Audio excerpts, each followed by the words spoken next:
is a brand that collaborates with talented artists from across the country to bring some unique and exclusive concepts to life at a reasonable price. For $15 off your first purchase, visit whatnot.com/invite in my underscore bag 2023. That's whatnot.com/invite/in my underscore bag 2023 for $15 off your first purchase. And make sure to check them out on Instagram as well at in my underscore bag 2023. Before we get into today's episode, I want to introduce you guys to another great podcast called The Better Call Daddy Show featuring Rena Freeman Watts. Each week, Rena interviews somebody and shares their life story. At the end of the episode, you get to hear from her dad, Wayne, who gives his perspective on the stories that were just told. Rena herself has some interesting stories as she's worked for such TV shows like Nanny 911 and The Jerry Springer Show, so you never know what you're going to get every time you pop in. You can listen to The Better Call Daddy Show wherever you get your podcast for free. Remember, smash those 5-star reviews as well. Don't be stingy with them. Did you know cotton candy was invented by a dentist?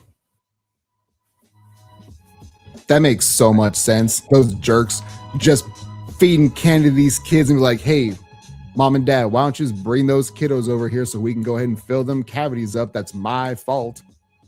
Yep, cotton candy's so good. Do you like cotton candy? I did when I was a kid. I haven't had cotton candy in years, so. It's a weird thing because like I don't have it very often either. And again, I'm with you. There's certain things that like high C punch, like things like that, where I used to love it. And as a grown up, I'm like, did it get worse or did my taste buds just evolve where like it's the only adult thing about me now is just the culinary stuff? Yeah. I think it's a fair question for me. But anyway, today is Wednesday. What was that? Okay, today is Wednesday, January 21st. Double duties on podcast episodes today. We got my Bills correspondent from New York, Mr. Stephen Moomaw, with me today.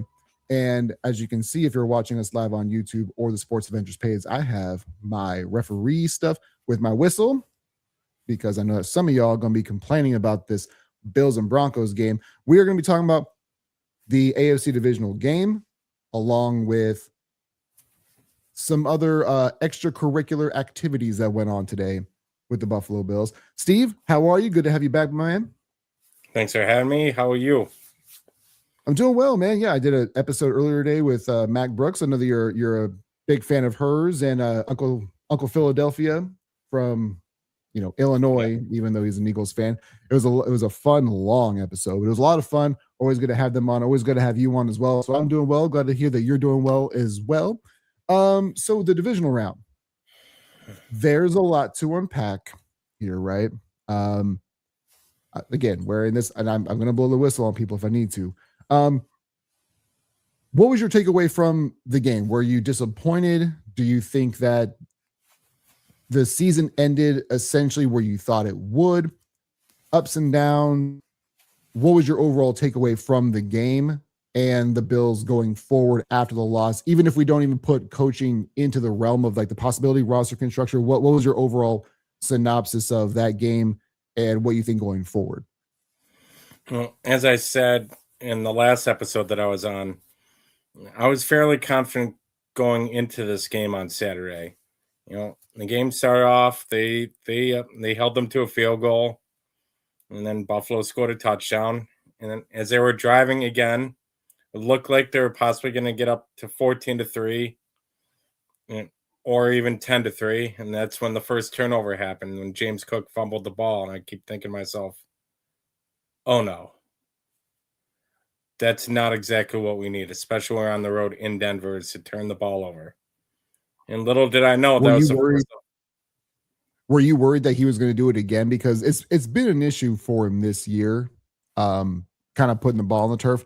When he did it once, were you, and that's the thing is like when running backs fumble once, when they have the tendency, teams tend to not go towards that guy anymore because they're worried about another one. Is that one went through your mind as well? Because when the first turnover happened or the first fumble, I thought, man, I hope they don't go away from this guy.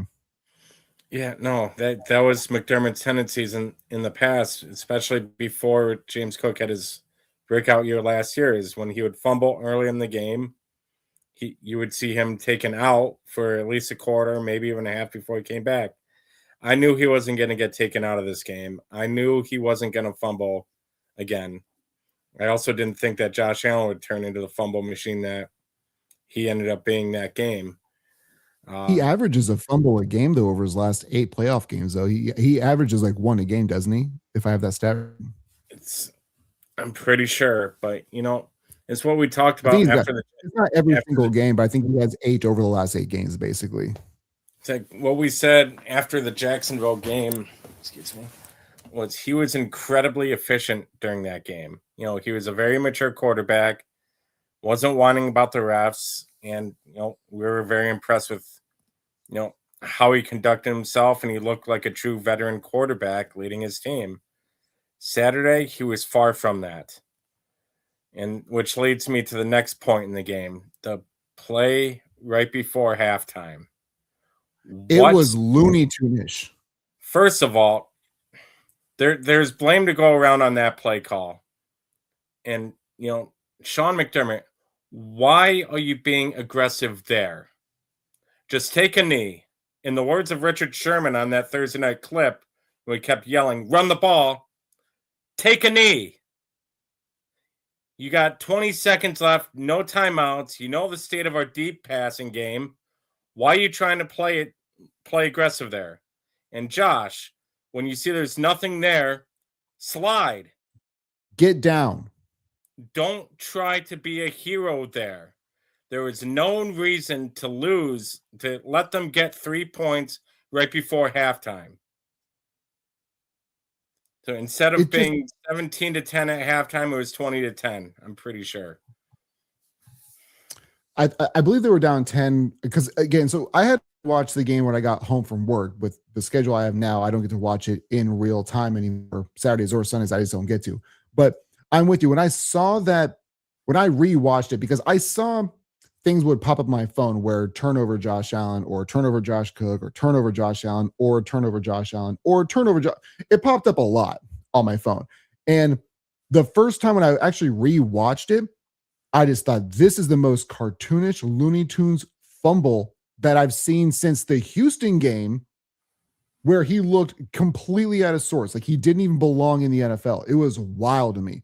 And that was, I can't describe it, man. Like I know when people will have their conspiracy theories and think that points shaving or, the NFL is rigged. And I get why people do that, although I don't completely agree with it. But the way that looked, it was like the holy roller.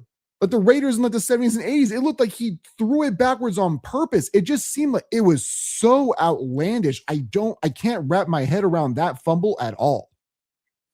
That was pathetic, especially for a team with a track record of winning in the regular season as a team as the Buffalo Bills did. That looked like New York Jets that really did that play right before halftime.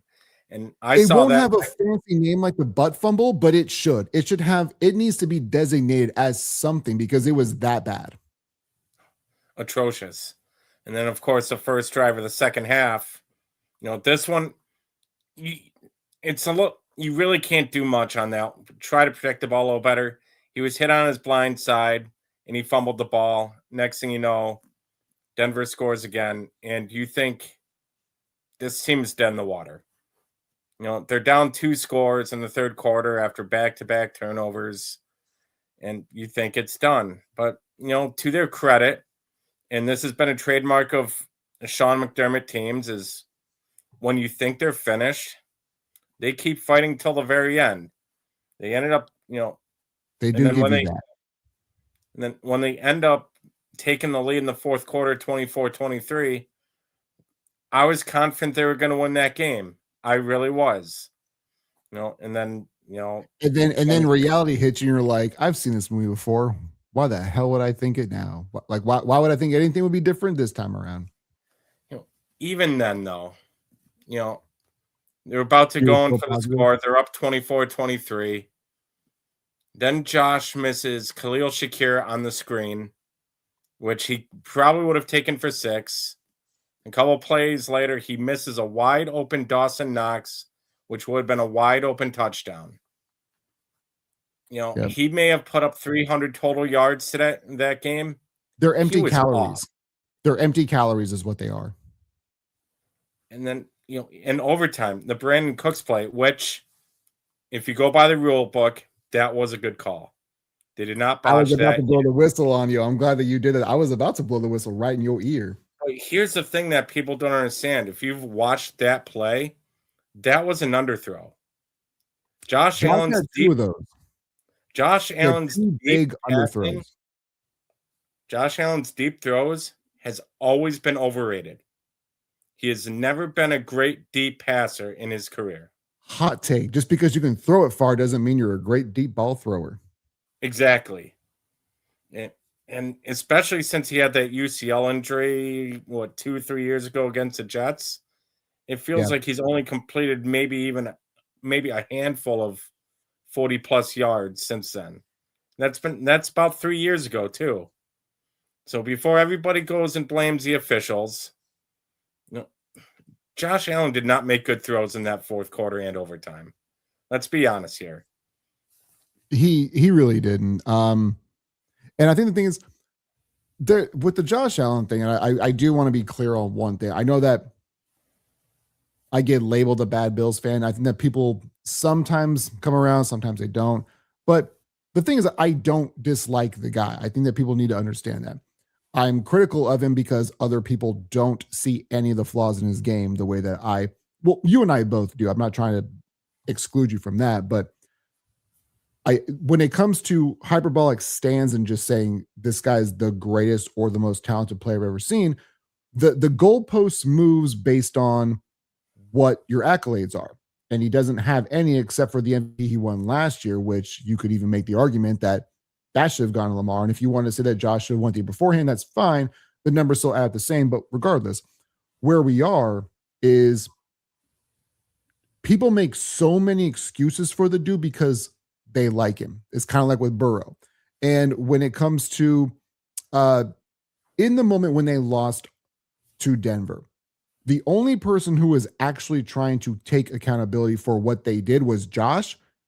And we say that we want these athletes to be a certain way, right? We want you to hold accountability. We want you to have ownership when you let your team down. Josh is in this weird predicament where, yes, he's the reason why you are as far as you get to every single year. He's also the reason why you have to dig yourself out of holes a lot of the time. But this time it just felt different. We talked about this last week. The maturity factor just felt like it was different. And the way that he responded to the loss, it felt like this time he legitimately thought, guys, this one's on me. The margins are so slim in playoff games that there's only about 5 or 6 plays that really dictate what the outcome's going to be. And unfortunately, 6 of them were negative and they were all on him. Between the 4 turnovers and the 2 missed plays, that's 6 different plays that you are personally responsible for. Yeah, exactly. And I do have some numbers here too. It's well documented that Josh Allen has never won a game in overtime. I've got his overtime numbers right here. Team record 0-7. His passing numbers. He's 11 for 26 for 85 yards, 0 touchdowns, 2 interceptions, 18.9 passer rating in overtime games. This is overtime, regular season, or postseason, correct? Yeah, his whole career. Yep. Yuck. Oh, continue though.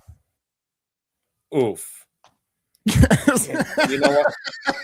But you know what? I do give him credit though. He did take the blame, and he was the reason, in my humble opinion, of why they ended up losing that game. That doesn't take anything away of what he's done for the franchise. But, I still see some Bills fans not putting any blame on him whatsoever. And quite frankly, I am done, defending him on all accounts. That's the thing that I brought up multiple times beforehand is like when he's great, it's all Josh Allen. When he fails, and I know that I'm doing this incorrectly. When the Bills win, it's all Josh Allen. And the quarterback largely get this anyways, right? They get all the praise and all the demise. We understand that. But nobody seems to give him any flack at all, which has always been my issue with the Josh Allen experience, is that you just don't, people don't think that he does anything wrong. And it's because he's a good guy, gives back to the community. He says all the right things. He plays the way that we want quarterbacks to play, because we're tired of quarterbacks playing scared and just checking everything down and doing 2-yard throws. He runs, he's big, athletic, has the big arm, not always accurate, but he plays the way that fans want quarterbacks to play, and they make their own excuses for him. And then when he does this stuff on the regular season, it's, you guys have the chance. The Bills are great. Josh Allen's great. And the moment that they lose, now they want to circle back to all of his flaws, but it's only the moment that they lose. And that is the problem that I have with all of the experience of Josh Allen. That is the biggest issue that I have. And then also, if you look at the bigger picture too, yes, in these playoff losses, yes, the defenses have given up 33 points a game in the playoff losses, but the last 3 playoff games that they got eliminated in, the Bills have had the ball on offense with a chance to tie or win the game, and they have failed on all 3 occasions. Exactly. 2 years ago against Kansas City and Buffalo, Josh Allen missed a receiver in the end zone. They had to settle for a field goal that Bass missed. The AFC Championship game last year, got the ball back with 3:33 left, all 3 timeouts, managed to only drive for 15 yards. And then, of course, the overtime game. So we got to start, having a discussion. Yes, Allen's a great quarterback. He's a great regular season quarterback. Can he eventually ever get over the hump in a big playoff game? And that's the one thing that Bills fans, I think, they're not ready to have that discussion. It may be a little bit early, but that's a fair statement at this point. I don't even think it's the problem that I have is that, what else do you want? It's the constant complaining for me is the issue more than anything else, because you want to be able to touch the ball when you lose a playoff game and you don't win. So they changed the rules for it. And you can say it's not Buffalo specific, but damn it feels like it's Buffalo specific. You want to get rid of the tush push, but all of a sudden you guys start to get really good at it and you utilize it. And you thought you got your 4th and 1 last year. There's always the not, I don't say negativity, that's the wrong way of you looking at it, but the outcome is always negative. So let's find a place to point the finger, and it's never at the right person at the right time. Yeah. Oh, absolutely.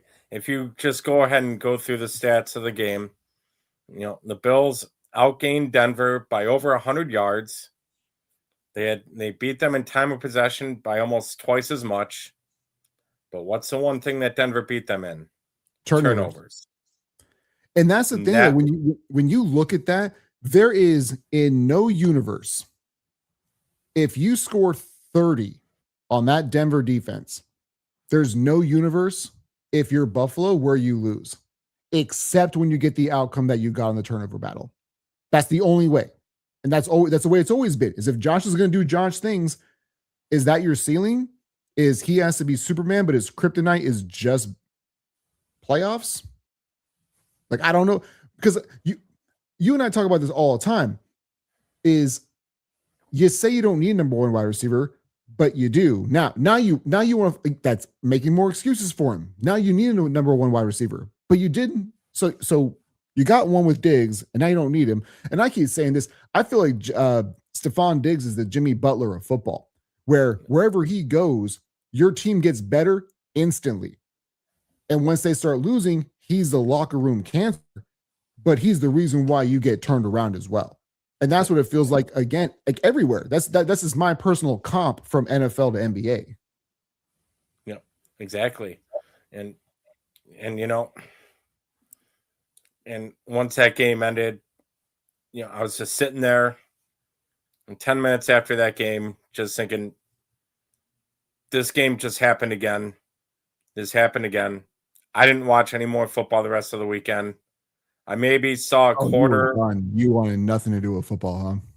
Especially after I watched about a quarter of the New England game. I saw how CJ Stroud was playing. He looks awful. And quite frankly, I think a part of my crash out and a lot of the Buffalo Bills fans crash out is the fact that the Patriots are playing in the Super Bowl that's actually supposed to be ours. Well, they're not there yet. Luckily, it's just the AFC Championship game. So, what, you don't believe in Jared Stidham and the Denver Broncos? You get where I'm heading with this. This was just supposed to be our Super Bowl year. Last year at Rich Stadium, the Ralph, but can I ask you a personal question? Yep. Is that what? Because we talked a bit off stage, and you were like, "I can't wait to rip," and we haven't even gotten to the front office portion of this yet. Is that part of like why you're so mad? Is because like you went to the very final game, and then you're like, "This is really, guys. This is how you end our season. You're gonna go out this way to Denver to Bo Nix." Like, is that part of the anger, or like is it just kind of no? I have other issues that I gotta deal with this franchise. Basically comes down to the franchise. I was at peace that once that second Dolphin game happened when they beat the ever living crap out of us in Miami, I accepted that the Jet game was going to be the final home game in that stadium ever. So I accepted that months ago. I was fine with that. I was able to be there to close down the stadium, and I knew winning 3 straight road playoff games for a team that hadn't won a road playoff game since 1993 was going to be a tough task. But honestly, I would have been more fine had the Bills gotten blown out on Saturday than the way they lost. Honestly, I can co-sign on that. You'd almost just rather get the break speed off of you. And because like if that happens, you then at that point go, we have a lot of soul searching to do. There's a lot of stuff that we need. It's not just coach. It's not just GM. It's not just wide receiver. It's not just a number 1/number cornerback. We have issues that we need to address. And you don't want to say break it down, but it does feel like, man, what are we doing that's wrong? But when you get that close and you lose in that fashion, it's like, who can we pin this loss on? Oh, head coach has already been in the hot seat 19 different times the past 3 years. That's the guy. Oh, absolutely. Yep.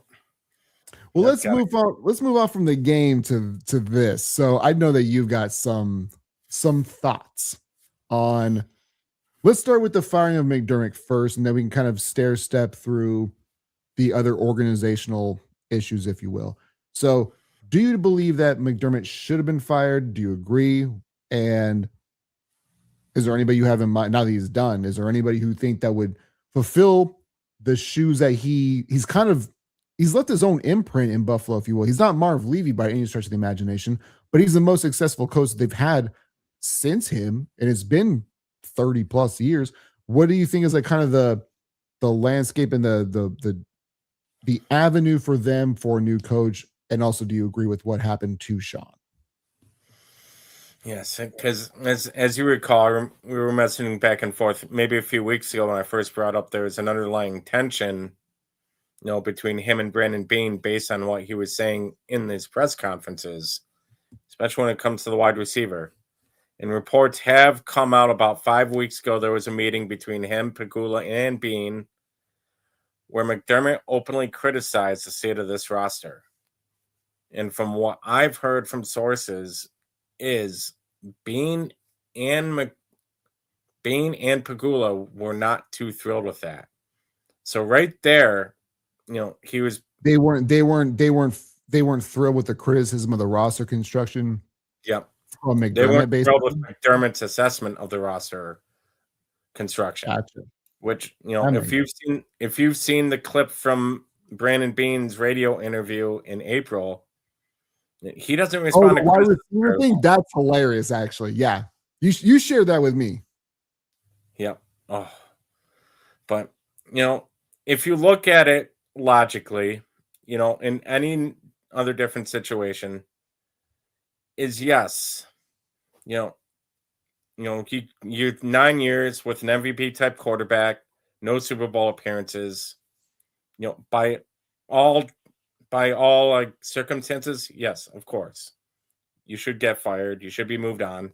I do agree there should have been some changes to go, with what's been going on, but the way it was handled was absolutely butchered by Brandon Beane and Terry Pagula on so many levels.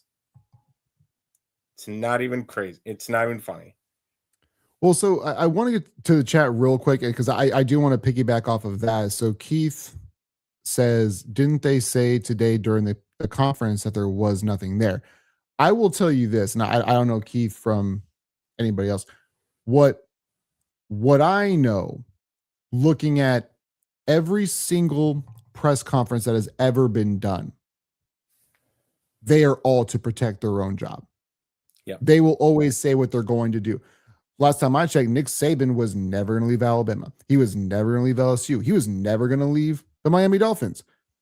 Gettleman, we're never going to trade Odell Beckham. Yep, he did.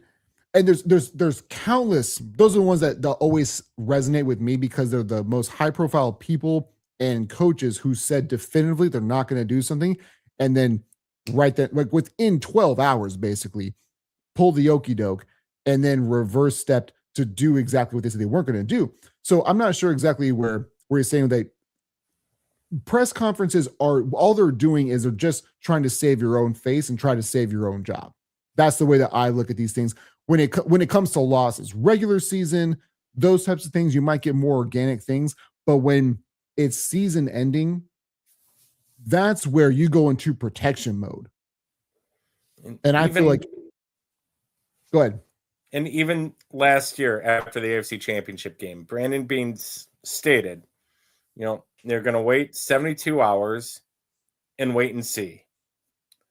Because, the emotions are so raw after a loss like that. Exactly. This year clearly didn't happen. And that's the way that I've always looked at it. Me and Mac Brooks talked about this last week, where the whole interviewing people directly after a loss in a playoff game, don't.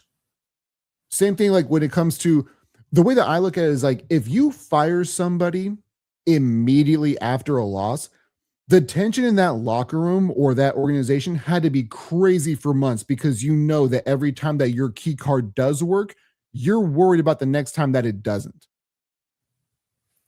Exactly. And the thing that I thought that was really weak was, the players, they found out the same way we did, through the media, not through Beane or Pagula. They found out. Exactly. And some of them thought there was a joke. The Instagram stories on these players, they were generally pissed off when they found out McDermott was fired. So as far as like the way that you interpret this, so Keith also says, I think that was the excuse they used on the firing the head coach was weak. And that to me is one of the things that I never did. When I do word association with the Buffalo Bills, I don't think weakness. I know that there's a four-year window where they were legitimately great.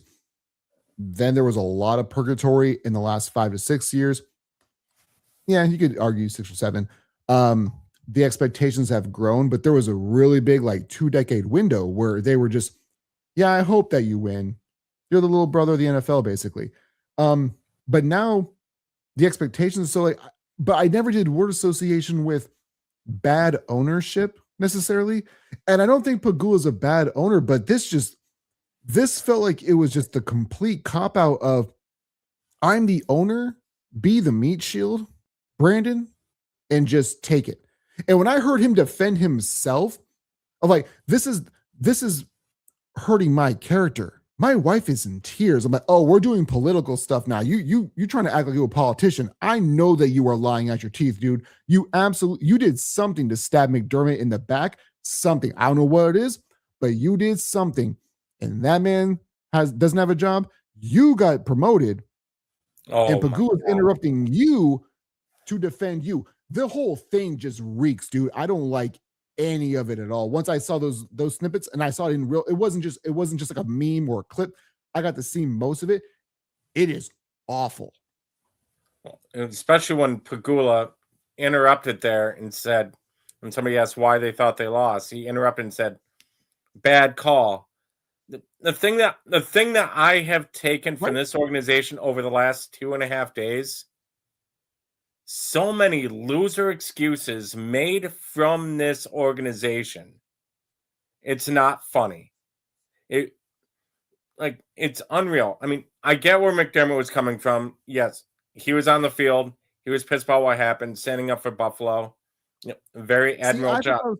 Once he said that, once he said I'm standing up for Buffalo, I'm like, that guy's losing his job, and he knows it. Yeah, but Terry Pagula, once he said he told Josh Allen that was a catch. He kept saying that over and over and over again, that the Bills kept getting robbed. There seems to be no sense of actual accountability, just scapegoating the wrong person for the reason why they lost. To Pagula and Bean, it was McDermott's reason why they lost. Exactly. And the only person who really took accountability was Josh.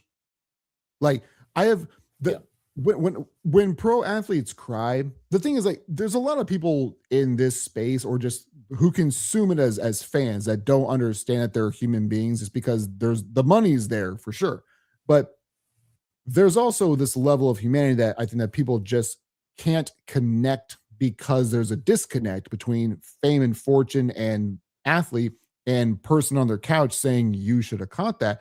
But when I saw Josh cry, when I saw Deion Dawkins, like, those two dudes, I understand exactly why. Because I'm not going to go down the rabbit hole or go back and press replay on this was their year because there was no Mahomes, Burrow, or Jackson. I don't want to do that. That seems like it's disingenuous, and I don't really firmly believe it.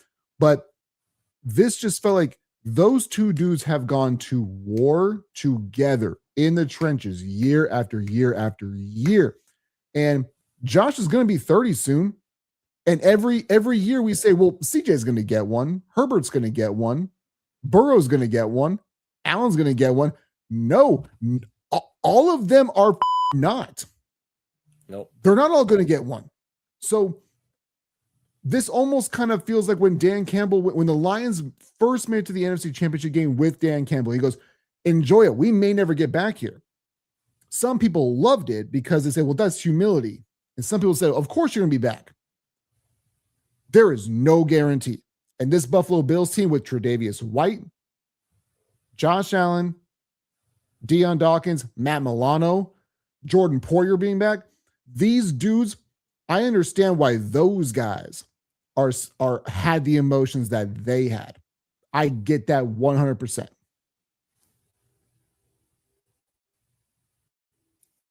Yeah.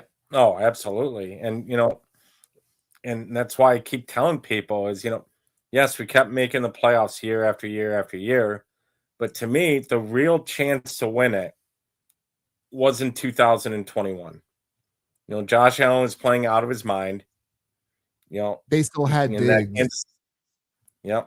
Kansas City, the 13 seconds game. Oh, that was that game. Yep. That was their best offense. Honestly, that was their best overall team for sure. Yeah. And the way they were running through that playoffs, I'm telling you, had they beaten that Chiefs team, I think they would have gone all the way. I really do. I don't think there was anybody that was going to stop Josh Allen that postseason. Full disclosure, that was the same years that they beat the brakes off the Patriots. I quit my job that day. I had started a new-ish job. I had been there for 3 months and I hated it. And because I was working from home and I was watching the game on the side, and they just mollywopped New England. And I'm like, you know what? I can find another job tomorrow. I quit. I hate this job. I'm out. And I did that day. And like that must have been some bad karma for me, man. And, that brings us to our next point here when it comes to Brandon Bean and the way he has mishandled this roster for years. First is, is we're not trying to make excuses for Josh here, but, trading away Stephon Diggs and not having any sort of plan whatsoever to replace his productivity. The everyone eats theory is all good in theory. Until they lose, and then it's not anymore. Exactly. Because they just didn't have that go-to guy when you really need to throw the ball. They just didn't have that go-to deep threat that is consistent for them. And he never was able to find that the last 2 years. And, letting Mac Hollins walk going into this year. So he goes to New England. And really they both go to New England. Yep. I don't think that Mac Hollins is like a real big loss, though. He's a fun guy, but I don't think that he's really a needle mover on your depth chart where you're like, we have to have him. I enjoy his personality, but I don't know if I would say that he's a huge loss. But I mean, again, he's doing stuff in New England now. He did lead the team in touchdowns last year. And which is that's another testament to Allen, but also what are you doing to help? But and I've been saying this about the Ravens forever, is just because you address a position doesn't mean that you're addressing the problem. Like the Ravens have been getting wide receivers forever to help Lamar, but they're just getting guys. They're filling a roster spot, and that's what Buffalo has largely done as well. But I don't know. I've been told that Josh Allen doesn't need that. And then when he loses, spoiler alert, yes, he does. But and also the defensive line, he has not been able to find an adequate pass rush for years. Yes. Can I ask you this? I've always liked AJ Epinesa, and I've always been really bummed that he hasn't gotten more reps. Do you feel the same way? Because I've been feeling this way for years about that dude. Yes. He's always made the big plays. I believe he had the one interception.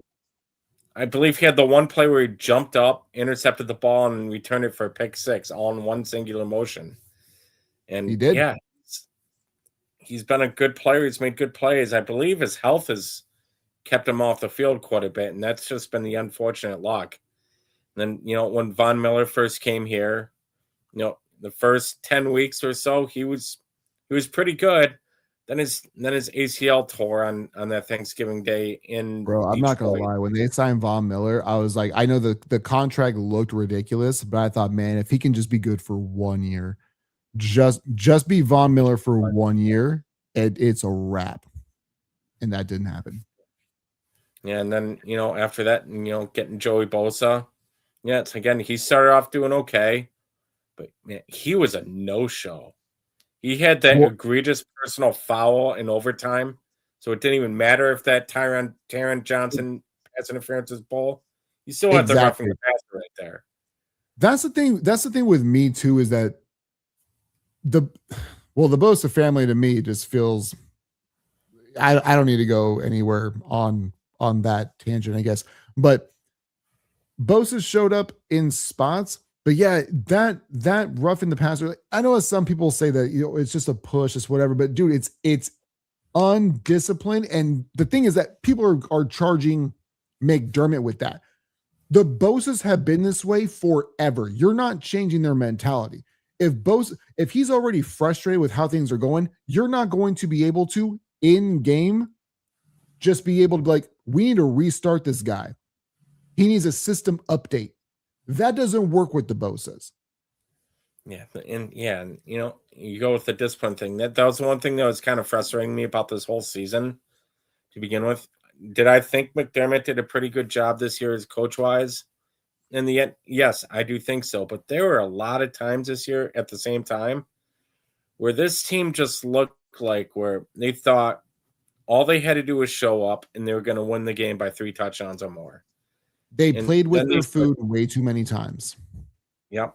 The Saints game was a perfect example. The Saints were coming off a game where they lost 55-10, and they were the first Brandon 6 games catch away were like that, in the fourth quarter. Yeah, the first 6 games were all just like, are the Bills even any good? I know you've won, but are you actually any good? Yeah. And then it leads us to 4-0, that Sunday night game. The game, in my opinion, that completely changed the season for two teams, for Buffalo and New England. It gave New England the confidence that they could win in prime time in Buffalo on a Sunday night. And once that's right. I said against Philly. That's right. They were both 4-0 going into that game. That was my fault. Yep. Yeah. And, after that game, New England didn't lose again until December. And once New England won that game in October, the division was basically over at that point, but we didn't know it. And I guess that's just... Yeah. Do you believe in New England? I want to get to the coaching part in a moment, but do you actually believe in New England? And the only reason why we talked about this earlier with Mac and Tony. So I want to get your opinion first, and then I'll kind of recap, and then I want to kind of go into the coaching aspect of Buffalo, what I think would be hilarious and great, but also what I think is more realistic. No. To win the Super Bowl? No, I don't believe they can do that. To win the AFC? Absolutely. I do not have faith that Jarrett Stidham can beat the New England Patriots in the AFC Championship game. You don't think his 4 NFL career starts is enough to beat a... I don't know. the way that Sean Payton talks about Bo Nix makes me think he's going to talk Jarrett Stidham up the exact same way. And I'm like, I don't know. There's a part of me that thinks that Baltimore or that Denver might be able to do something, but I'm largely with you though. But I think Denver's only chance is to get turnovers, just like they did on Saturday. They got to play like Chicago. Get turnovers, force turnovers. Yep. But to win the whole thing, though, I don't believe anybody's being Seattle. Really? Seattle right now. Yep. I think they're playing the best football out of anybody at the moment. Steve, I care about you. You know what Sam Darnold does. Don't let a one game San Francisco blowout deter you from what he is. Do you know what? Somebody from the class of 2018 should win a ring. Might as well just be him, right? Dude, that was the most gangster thing you've ever said. Well, somebody's got to win one, right?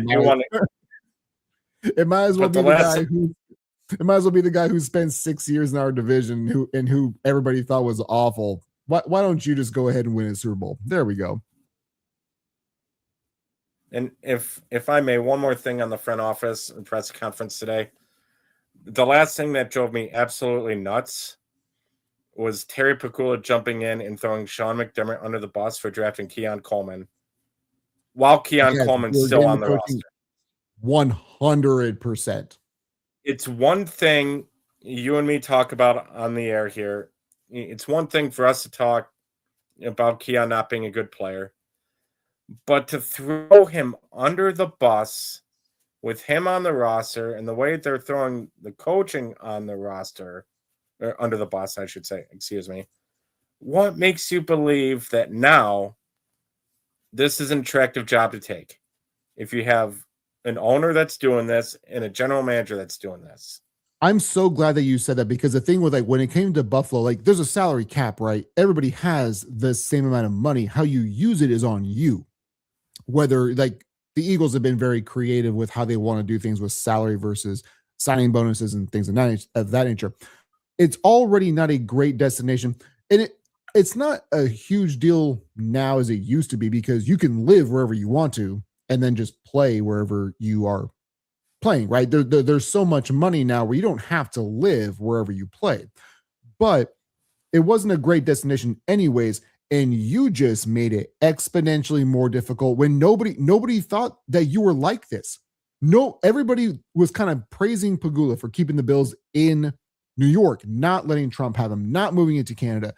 Brandon Beane seemed to kind of move the roster in a way that was supposed to be on the up and up. And obviously they've achieved and they've overachieved in some ways and in some years. But when you did what you did, Damn, man, you took 3 steps forward and you took 42 steps back. And they just would have been better off not having this press conference today. They I don't even know why they critical. had it. They're being criticized for not even having one to begin with. Discussing like the end of the season or talk about what happened with Sean. I get it. But they should not have even had it. Terry Pagula, keep the microphone out of that man's face. Absolutely. 100%. The things that you and I have talked about this, and I know that you listen to the show enough where you know where I stand on press conferences or post game press conferences where I think that they're largely irrelevant. And the exit interview doesn't have to be public.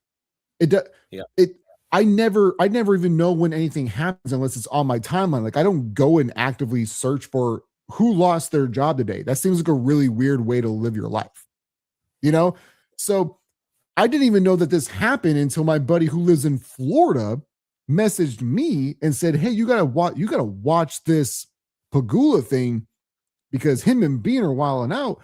So I finally watched it and I go, "Wow, this is a major step back for anybody who wants to, besides the fact that you have Josh Allen, there's no other reason that you'd want to come and play here.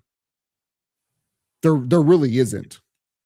And quite frankly, if I was in Josh Allen's shoes, I would demand to get the hell out of here. Now, there you go. Really don't say it with your chest. Get the hell out of there. I would demand to get the hell out of here.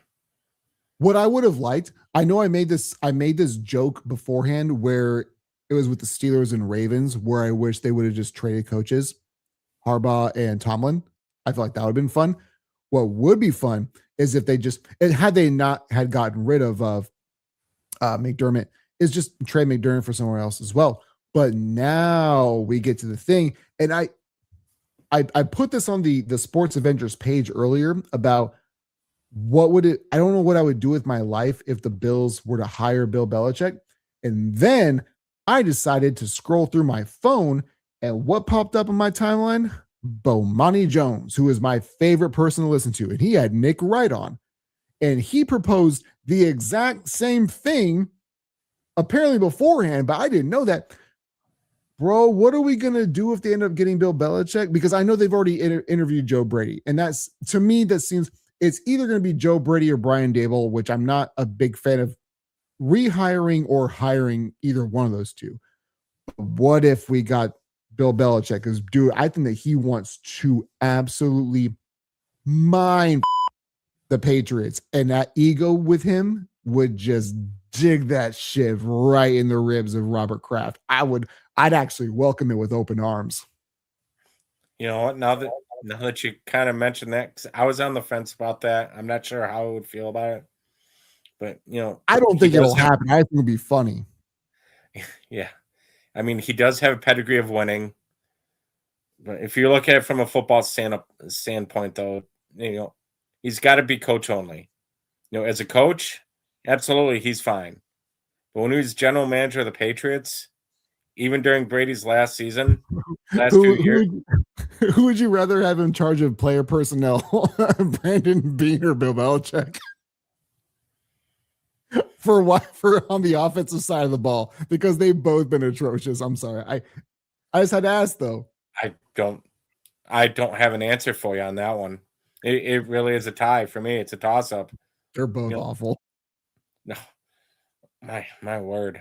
But wouldn't it be just desserts though for if Sean McDermott ends up going to Baltimore, ends up being Buffalo in a playoff game next season? Jesus, dude. If there are football gods, so somebody had mentioned the other day that they wish that that Harbaugh could get out of his deal with the Giants and then take the Bills job. And I thought, oh my God, that would be amazing if McDermott went to Baltimore and then Harbaugh could come here. Who knows? Maybe he fails a physical. and he can't sign though. I'm just trying to do anything. Like the storylines are what make me love sports. Like that's what I want. I want chaos, and I want all of it to happen in real time. Yeah, I tell you, that would just be just desserts about what happened to the Bills ownership, because what I said last week about Buffalo being weird to Lamar. Yeah. These owners have gone from we don't want to be publicized to now, and I know it's not all Jerry Jones, but Jerry Jones has made him more. He's made him more popular, more prominent. And man, I've only heard Bisciotti talk twice, and I think I've never heard Pegula talk ever, unless he was talking about his daughter playing tennis. Yeah. Until this week. Yeah, and you know what? This is what happened today. You said you don't think Terry Pegula is, a bad owner by any means. This reminded me of like how he ran the Sabres before they started getting good. He's been I forgot he owned them too. He lucked into finding football people, because he did not have good hockey people until he woke up and fired the general manager about 8 weeks ago or so, and that's when they started playing better. Because his first hire here, remember, it was Rex Ryan. I think we all remember the Rex Ryan days. Bill was that his first? Whoa, was it really? Yes, I thought McDermott was his first hire. No, it was Rex Ryan. Because, sexy Rexy, huh? Yeah, because you remember fall of 2014 is when they officially took over. Doug Marrone was the coach, and after a 9-7 season, he abruptly quit. Right. And I just remember thinking at that time the playoff drought was at 15 years. You thinking, oh God, no coach wants to coach here. How are we going to get this? And then we got excited about Rex. We got a big splashy name. Didn't work out. And then we got McDermott, and we all know the rest is history from there. But I don't know. Do you think the roster? So to me, I know that the biggest back and forth that we go with is, should he have been fired? Should Bean have been fired? Is it a collective unit where they both should have been shipped out? I honestly think, because the question I always ask when these things happen is, who are you going to get who's better? And I didn't know initially.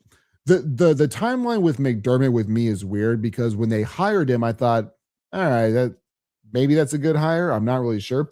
And then they just started shipping everybody. They were importing everybody from the Carolinas to Buffalo. And I'm like, this is just familiarity. This isn't good coaching. This is just get what you know and get familiar faces and names. And that's all it is. And then they started being legitimately good, and then building blocks, right? And then we start to see what they could be and what they are.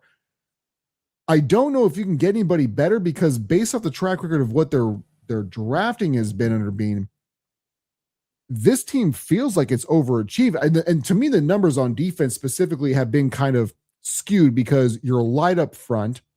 You always give up a lot of yards on the ground. So your passing defense looks good, because up front, like in the early stages, no one's throwing on you. They're just wearing you down. And then maybe you come back, maybe you don't. But the numbers for the defenses can be a little bit skewed. So I just don't think you're going to get somebody who can turn. The culture name and the culture thing is something that people overuse.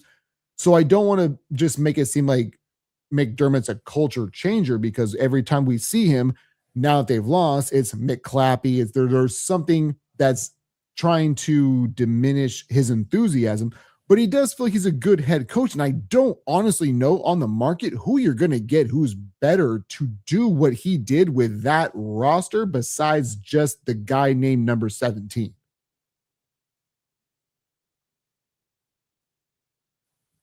Exactly. And I'm glad that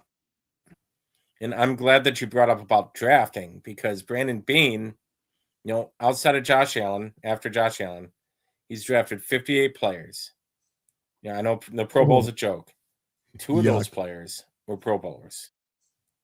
Wait, they have 2 Pro Bowl players? That is atrocious.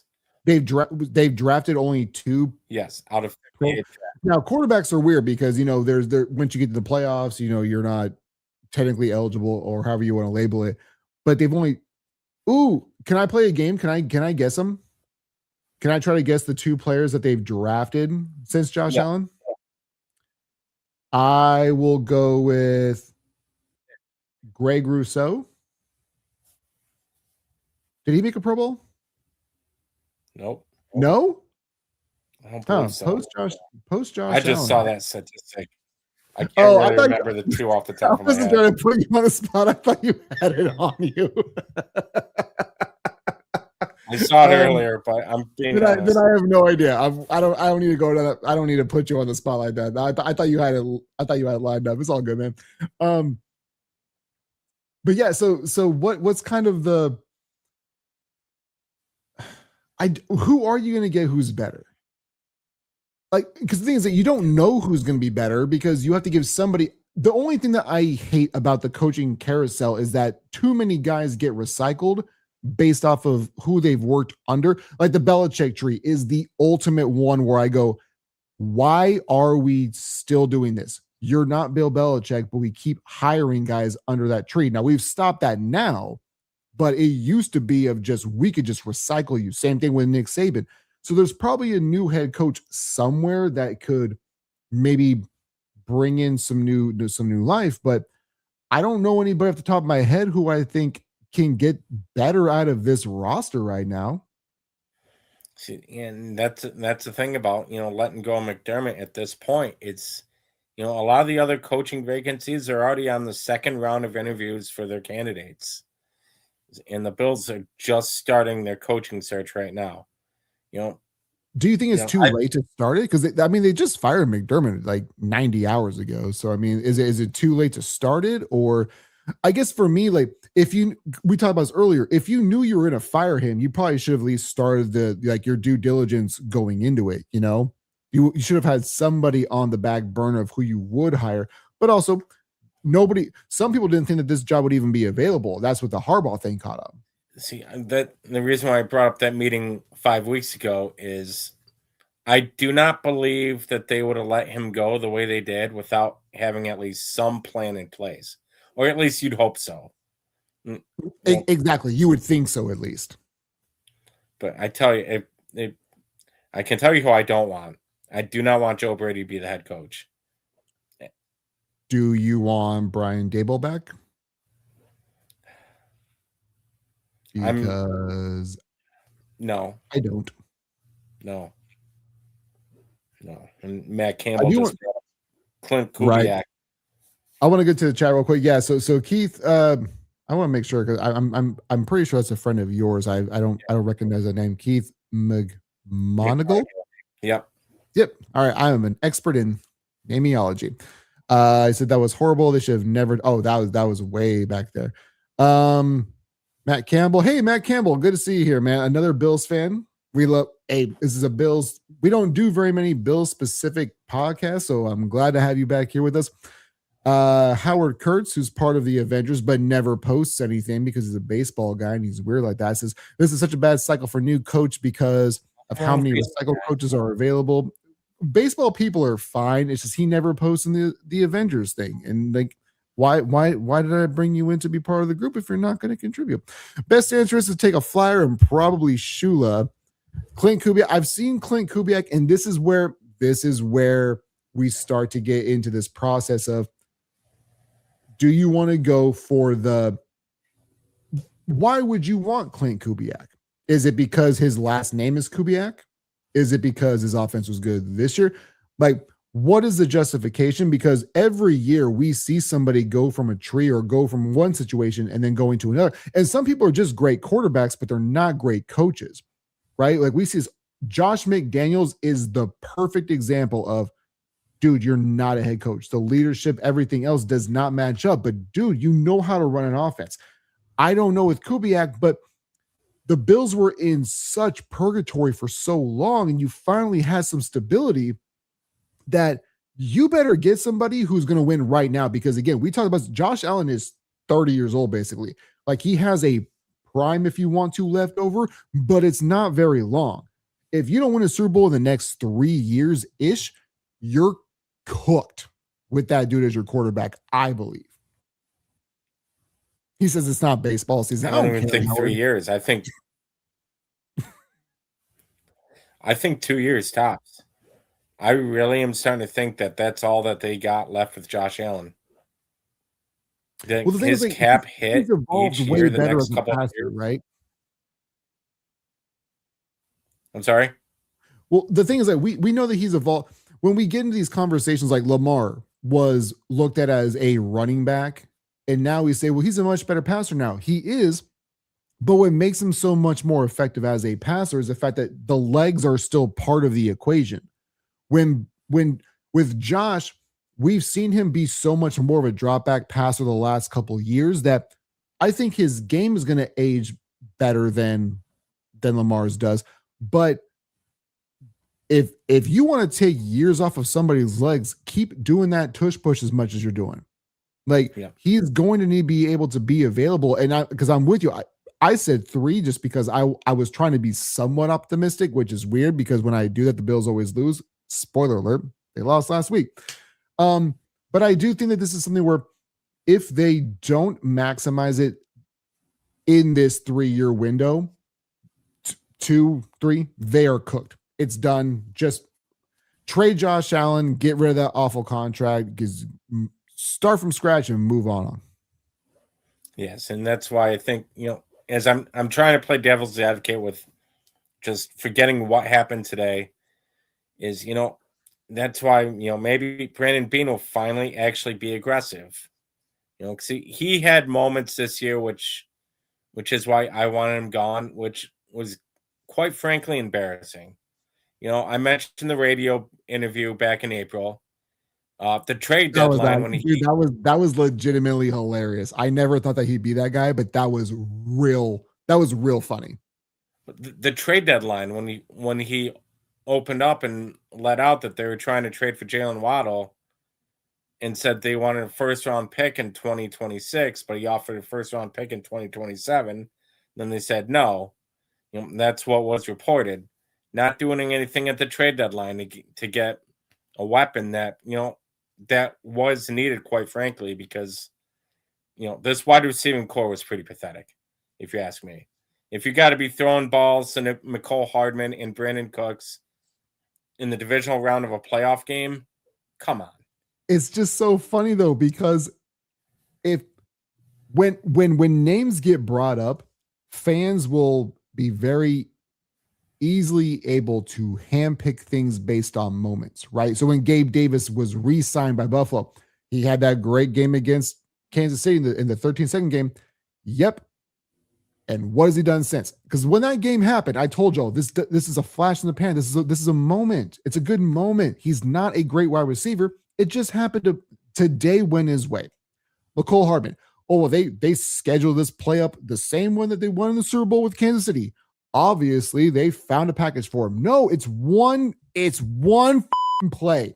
Stop talking yourself into these mediocre to below average guys being the reason why you can. You're falling in love with the storylines and not the actual player. And we're fully grown adults and people still do this, and it blows my mind. Yeah, it's amazing. You take one moment there, and what we do is, we're prisoners of the moment quite a bit when it happens to these athletes. I don't use a Skip Bayless line frequently at all, but because he always uses that, but it fits here. We're always a prisoner in the moment when it comes to great moments in sports history. That is true. I want to say something. So Matt Campbell, I'm glad that Bills Mafia is representing in the group chat. I'm glad to hear from you, Matt. It's doesn't pop in often, but I know that he follows and he's part of the Sports Avengers and Playbook podcast crew. So I know he's a good dude. He's always there and always very supportive. Glad to see him here. And he said Josh might want to bolt to LA when Stafford retires. Don't do, bro. If they I don't even have words for that. That would be the most ridiculous. Now they'd have to replace Devontae soon because Puka's only like 2 or 3 years in his career. So Adams, you'd have to be able to replace, but Williams is there. That defensive front is bananas. He gets to play indoors basically all year long. I don't want to have to be a Rams fan because I have certain Rams fans that I don't like. I don't hate that take, but you're going to have to give up basically like the St. Louis Rams in its entirety, like all of its history. You're going to have to give up that and Deacon Jones and Marshall Faulk, and then maybe you get Josh Allen in that trade. But I don't hate the idea. I just don't know how logistically it's going to work, though. No, I mean it'd be a great fit for him. Nope. That's for He sure. said nope, just dismissed it. We'll tell you what, we've been on here for about an hour or so. Do you have anything that you wanted to add before we go ahead and dip out for the night? Yeah, just another season that ended in disappointment. That's all. And go Bills. Dude, you sound so defeated. That "Go Bills" was the obsessing "Go Bills." Womp womp womp womp every year. That's what it is. Before we get, I do want to ask you something because I've had this mentality over the last number of years. Because every time the Bills lose, I get when the Bills win a playoff game, I get a text and they say congratulations, and I go, well, I didn't play. I'm not really sure why you're congratulating me. And then when they lose, it's, hey, I'm sorry about your loss. No, nobody died today that I know of. I'm kind of okay. But I have always said, if the Bills do win a Super Bowl, my work here is done. And I'm going to go ahead and move on to another franchise like the Jaguars or the Lions. This is before the Lions got good. But I'm going to pick another awful franchise, and I'm just going to go with them. Do you feel the exact same way? Or would you still be like ride or die Bills fan forever, no matter what happens? Because I feel like once my work here is done, I am moving on to something different. See, I've never once experienced a championship, so I really couldn't tell you. That's why these losses are they're really testing my patience when it comes to sticking with my teams. It's not just in the NFL too. College football. I'm sick of this. Oregon fan. Seeing Indiana win a national championship on their first try kind of made me sick. Oregon's been national title contenders for about 20 years now, and nothing. And seeing the Bills, get this close, we replaced the Kansas City Chiefs that got in our way with the New England freaking Patriots. Like, come again on. I think that's the thing that I think that most people, and I don't think that most folks will say it out loud, but they feel that way, is the fact that, man, we just got done with this. And then we had Mahomes, and then we're going right back to it. 15 straight. I'm not sure if you've seen this stat, but for the last 15 years, either the Chiefs or the Patriots have represented the AFC in the title game. 15 straight American years. Not fair. Not fair at all. Well, we don't look. I will say this. I don't say not fair because I tell my kid it's not. I don't care if it's not fair. I will tell him that. I will tell you that. I will tell the world that. I don't care if it's not fair. But I will tell you this. It hurts my feelings knowing that it's real life. That sucks. It's awful. And it does. But you know what they say? There's always next year. Well, so we'll go and hang it up for the day. That was Stephen Moomaw coming live from what part of New York are you from? It's not actual Buffalo. Is it a specific city? Rochester, New York. Stephen Moomaw from Rochester, New York. This has been the Playbook Podcast. Like, share, subscribe, smash the 5-star reviews. You can find the audio podcast wherever you get your podcast free. And I always love talking to you, man. Like, you bring so much happy. I know that people think that I hate the Buffalo Bills, and I don't. And you bring joy to me initially, and then I go, nope, we still hate this team for the same reason. We still do. We love them and hate them. It's like any relationship, man. You got love and you got hate. But I want to thank everybody who watched the live stream. Again, we'll update this tomorrow. We'll upload it to the audio platforms wherever you get your podcast. Thank you so much for everybody who's in the chat. This was a blast, a lot of fun. You guys know the drill. Stay up, stay blessed, and we'll catch you guys on the next one.